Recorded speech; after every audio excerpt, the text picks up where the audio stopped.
And I think if Christians can get to the question of why can't they do great exploits? What's wrong with their character? Why is Yahweh not currently arising and demonstrating its power?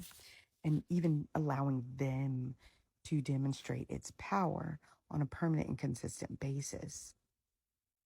Because doing so would further spread Christianity, would really then shift Christianity to have the kind of power and control that it really is greedy for and thirsty for, as we see in evangelicals and Christian nationalists here in the U.S. And so once Christians can get to the point to where they're examining, like, what's wrong with them, what's wrong with their character, then they can begin to examine, like, what's the point of Christianity? If their Christianity can't ameliorate their character, can't get them to understand, right, that having character is the pre-qualifier to having the ability to have power invested in them to do great exploits.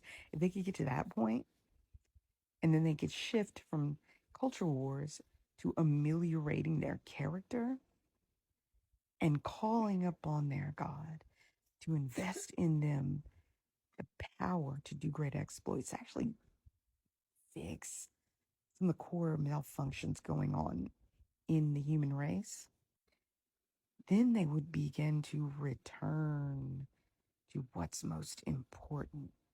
They would turn to deconstructing out of the behaviors and the beliefs that are causing them to exhibit poor quality of character, that are causing them to put on display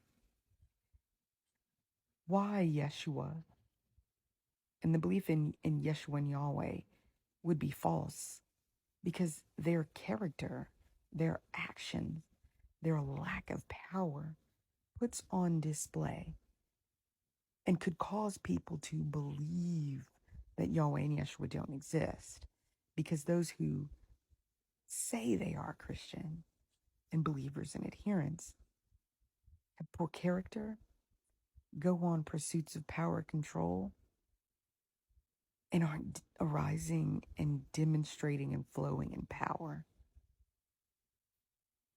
And hopefully that would refocus people back to ameliorating their character, pre-qualifying themselves to be able to arise, move, and demonstrate the power of Yahweh.